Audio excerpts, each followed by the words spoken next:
Okay, I got a camera for Christmas. I know, it's crazy. Anyways, I wanted to show something with my Add Force additional thing. So here we got this gorilla. Don't ask me why I have a gorilla, I don't know. So, wait, I wanted to show you, I just kind of quickly made this kind of like almost like a 2.5D. And I actually have two gorillas here. So this one, I have this Add Force. Now Add Force in 2D, well I guess in 2D, 3D, it doesn't really matter, is pretty cool. And I'll show you one of the reasons. This capsule is like a bomb. And if I touch it, it throws explosion force. And I'll show you what it looks like when you use something like Add Force. Right? If I walk towards it, it bounces me back. Pretty cool, right? As intended, nothing crazy. Right on. Now you will notice the Add Force, like I don't have the big pick up and go, and turning on the dime takes a minute. Now there are things you can do to adjust that as well. Also a big key is using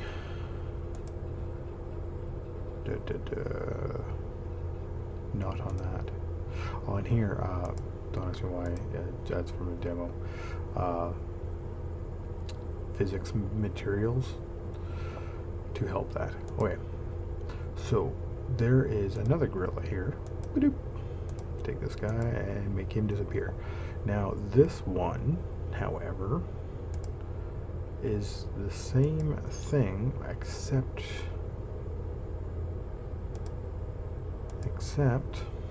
if we grab the right one, we're using set velocity, which is quite common, especially with 2D, 2.5D. Now you'll notice with the 2D, don't worry about the animations, it's set differently. So movement is much snappier, which might, for the playstyle, that could be totally wanted, totally needed. But there needs to be work when you want to deal with things like this. As you see, like I get some weird kind of effects, like that doesn't look as cool. And that's really due to when you're using set velocity, you're telling it, this rigid body is going this speed, this direction. Don't shoot me upwards, don't bounce me backwards, I'm moving this direction. Which is why I get some weird behaviors, even though they're both physics.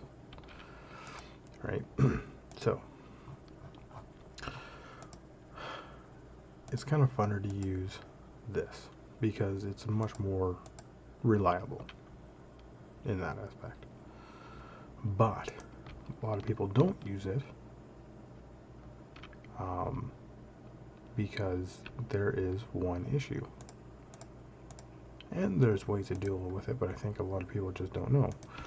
And this is what my actions fix. So if I watch, actually if I scroll down on my gorilla, I can get his speed. This is why I put these spheres here. They don't do anything, they're just kind of a marker. And we're moving at 15, 16 meters per second. And as long as I hold that, we're using Add Force, it just keeps climbing. It doesn't stop. It goes and it goes and it goes. This will get up to some crazy number. So, how do we fix that? Well, in mine, by my maximum velocity, I can say I want a speed of, I don't know, 6 or 50, whatever, 1, don't know, don't care. But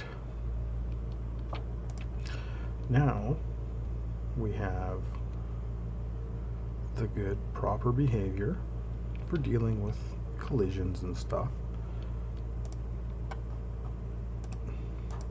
and watching the speed. See how it's holding that line not holding it exactly at 6, but I mean it's doing everything it can to hold it at 6. Right, so it's much more kind of reliable, I guess, at that end of things. The other thing you can do with it is, for example, like I'm adding 500 force, and if I ran that up to 5,000, but the speed still is 6. You can see it is a little more snappier though. The speed is trying to go over that 6 though, because it's adding so much force, but it is trying to hold it still.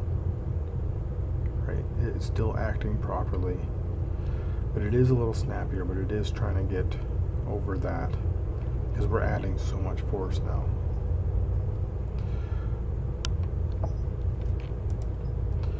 Right, so there is that, like you can do that, right? And if you want to go the other way, I mean, I suppose you could. I don't know why you would, but you could. But it's okay. Well, apparently it's not quite enough. Let's go 425.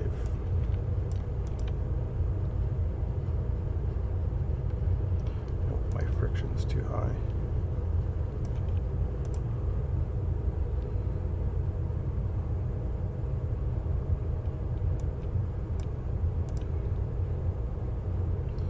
Oh, that's no, friction's still there.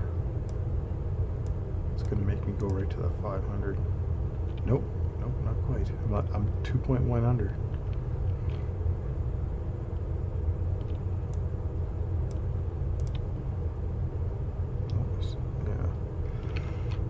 I don't know what I'm doing. I'm just kind of playing now. Yeah, I guess that's kind of a breaking point. I mean, granted, I'm using more force because I'm at a higher weight. Like, if I drop that to, you know, a weight of 1 compared to a weight of 50.